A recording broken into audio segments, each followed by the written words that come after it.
Jadi khazanah itu banyak. Untuk melawan penyakit itu ketakutan itu bahaya, karena bisa mengganggu imunitas tubuh. Orang harus percaya diri, harus pede, meskipun harus hati-hati, tapi harus tetap pede. Dengan demikian imunitas tubuh kita terjaga. Jadi ya sudah seperti itu. Semua orang punya cara untuk menjaga diri masing-masing. Kemudian tentang Pak Ahmad Siddiq, saya tahu banyak karena dulu saya masih ingat. Ini sekaligus ijazah pada cucu-cucunya. Kalau sama anaknya tidak berani saya. Sama cucu-cucunya. Saya masih ingat Mbah Ahmad Siddiq itu sangat loyal sama yang namanya negara.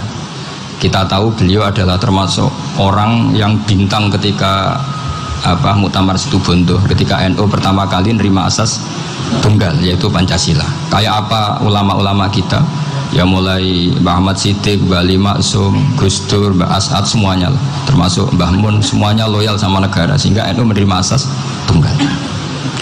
Itu saya masih ingat karena bapak dulu perwakilan dari NU cabang Lasem. Beliau pernah ngundang Mbah Ahmad Siddiq di sini. Zaman itu zaman Pak Dzufar, ikut ngundang ke sini bapak saya. Itu saya menangi beliau ngisi pengajian di hallnya buyut saya, Mbah Umar bin Arabi. Jadi saya ini zuriyahnya Mbah Umar bin Arabi, sama dengan keluarganya Ki Hamid Pasuruan. Itu beliau cerita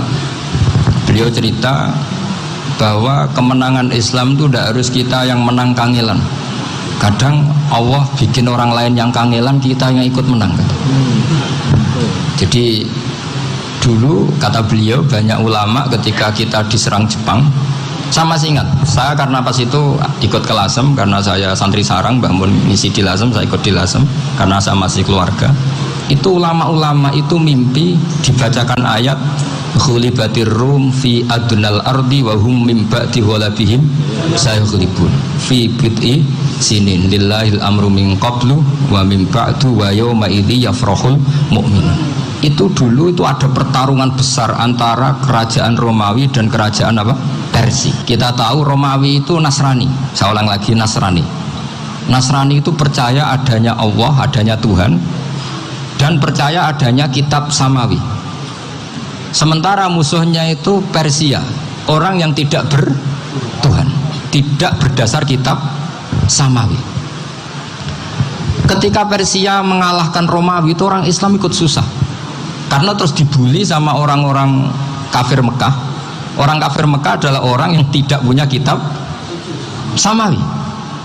Katanya orang kafir Mekah, iku lo balamu, jute duwe kitab, jarene di hubungan mbek langit, nyatane perang keok. Paling kon yo podo.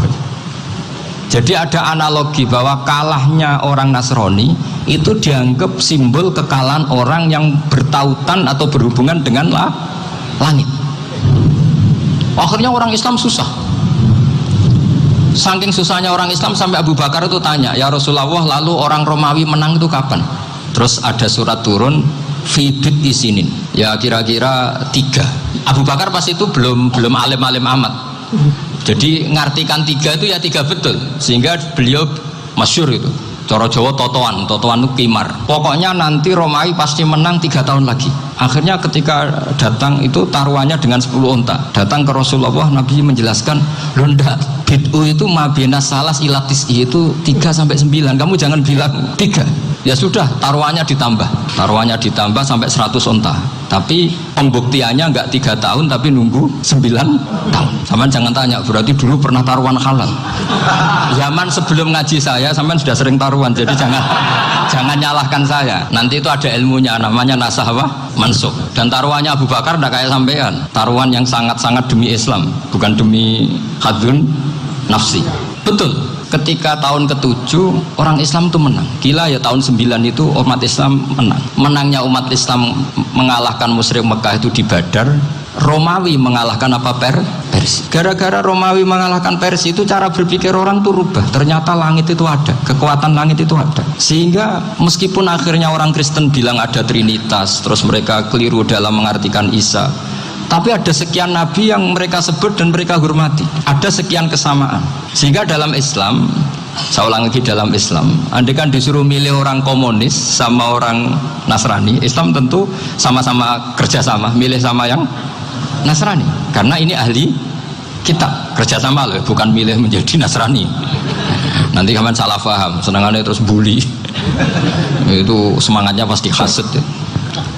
Nah, terus lalu relevansinya dengan Indonesia gimana? Wa yauma idzi yafrahul mu'minun. Ketika orang Romawi yang punya kitab samawi mengalahkan Persia yang tidak punya kitab samawi, itu orang Islam ikut bunga, ikut gembira. Itu semua kiai banyak yang mimpi seperti itu. Ini cerita Pak Ahmad Siddiq.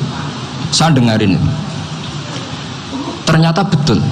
Jepang itu nggak dikalahkan Indonesia. Jepang, Hiroshima dan Nagasaki dibom oleh apa? Sekutu. Akhirnya Jepang pulang. Pas Jepang pulang, Indonesia merdeka. Itu dulu kiai-kiai sudah nakwil bahwa menangnya Indonesia itu tidak harus mengalahkan penjajah. Pokoknya nanti penjajah ada yang mengalahkan.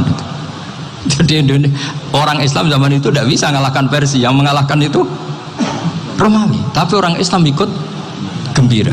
Itu sebenarnya wa yauma idzi yafrahul mu'minun binasrillah. Jadi orang itu cara berpikir Quran itu beda. Sehingga saya ini cerita ke cucu-cucu Mbah Siddiq karena ya nasabnya sama sampai saya, karena sama-sama sampai Mbah Sambu. Bedanya keluarga saya lewat Mbah Abdul Azim, kalau yang keluarga sini lewat namanya Mbah Yusuf. Itu saudara sama Mbah Abdul Azim, sama-sama sampai Mbah Sambu. Tapi keinginan saya tentu bukan sekedar silaturahim gagah-gagahan diceluk Gus. Celuk Gus repot. Nak ora alim ra pantes. Nak beling ra pantes. Salam template 1.000 jaluk swarga. Kok mentalan yang 1.000 jaluk. Kamu nginep di hotel 100.000 itu tidak cukup, apalagi untuk bayar apa? Surga. Itu nggak sopan sekali gitu. 1 juta ya nggak bisa itu, 100 juta juga nggak jelas juga. Terus sampai mendingan nggak usah salam template, malah nggak mungkin masuk surga kalau. Jadi dulu yang namanya zuriyah, sampean tenang saja, nasab sampean tidak kalah dengan kita, karena nanti setelah di kuburan itu gus-gus itu nggak penting. Semua kalau ditanya bapak kamu siapa, jawabannya siapa? Nabi Ibrahim. Sudah parmin parlan hilang semua, sudah aman pokoknya nanti. Karena kalau nanti ditanya malaikat bapak kamu siapa, jawabnya Nabi siapa? Ibrahim. Makanya saya itu pemuja Allah yang serius. Sampean ya pemuja Allah, tapi kan kadang kurang alim. Saya ini pemuja Allah serius. Saya itu kalau ngaji, ya ngaji biasa belajar, itu sering nangis, nangis seneng. Misalnya saya baca tadi, Miftahul Jannah la ilaha illallah, luang kunci kok dikasihkan. Kita ini masuk neraka gak pantas, enggak bawa kuncinya kok masuk. Harusnya kita ini masuk surga, kita kan pegang kunci surga, gak pegang kunci neraka. Maka aneh kalau kamu masuk neraka itu aneh. Coba kita pegang kunci surga apa kunci neraka? Tapi kadang teman saya suon rokok anu kunci ini. Karena tidak ada pintunya. Terus saya bilang, kamu kok tahu? Memangnya mau ke sana, kata saya. Saya tidak punya rencana tahun neraka. Karena nanti di antara syafaatnya Quran itu orang kalau mau masuk neraka tidak jadi. Ya nggak apa-apa ya, diatur sendiri. Jadi di antara syafaatnya Quran itu orang nggak jadi masuk neraka. Jadi syafaat itu ada 2, dari neraka diangkat ke surga, dan itu bisa lama itu. Tapi kalau syafaatnya Quran itu yang belum masuk neraka supaya nggak jadi masuk neraka. Karena neraka juga punya aturan, dia juga kena aturan fikih. Jadi betul ini, saya ada guyon. Jadi kena konstitusi apa? Fikih. Sama tak ceritani syafaatnya Quran itu, ada orang itu beling itu fasik. Itu dihafal surat Tabarok. Hafal betul.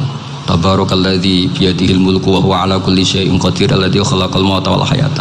Pertanyaannya gini, boleh enggak orang menginjek surat Baqarah? Boleh enggak? Enggak. Padahal orang hafal Quran itu artinya ayat itu ada di hatinya.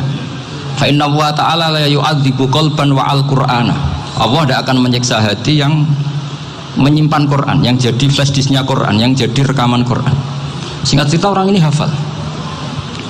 Pas ketemu Mungkar Nakir prosedur kan, ini orang fasik mau diantemin sama Mungkar Nakir. Prosedur ya, dia kan prosedur standar. Si surat Tabarak akhirnya menjelma jadi seseorang yang gagah berani. Kamu nggak boleh nyiksa orang ini. Saya ini kalamullah. Kalau kamu nyiksa dia berarti nyiksa saya. Kamu berani sama kalamullah. Wah ya tidak berani dari Mungkar Nakir. Tapi orang itu nakal, harus saya gebukin. Tapi kata Quran tadi, tapi saya di situ pasti kena saya. Oh debat. nggak ada lajnahnya, ini nggak ikut. Kalau Gus Firjon ikut jadi lajnah. Kalau jadi lajnah pasti kroninan, kalau santrinya dimenangkan nanti. Akhirnya debat. Ya sudah, kita ketemu Allah.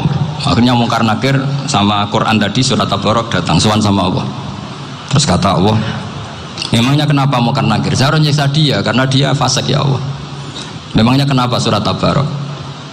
Saya ada di situ. Menurut aturan orang tuh nggak boleh injak-injak Quran. Kalau dia nutuk saya, nutuk Quran, itu harus dikasih tahu fikihnya Mungkar Nakir.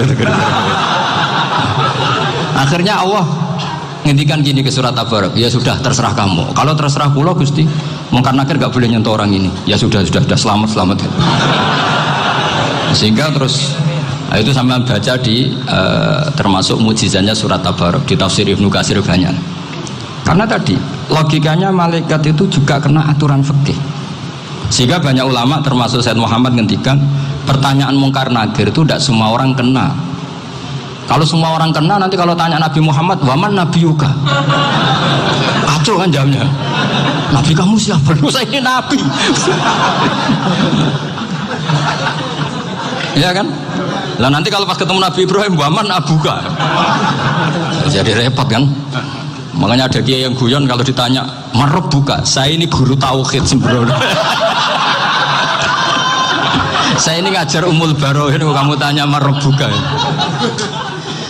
Masyhur itu keramatnya Imam Malik itu. Ada Ashabu Malik, rajulun min ashabi Malik. Beliau ditanya Mungkar Nakir, marabbuka manabiuka. Imam Malik datang, ini seumur-umurnya itu ngajar tauhid. Kok kamu bedai enggak sopan kamu? Dan kita berharap barokah sampean ngaji nanti itu. Malaikat itu anak sungkane itu. Jadi dan saya meskipun guyon itu serius.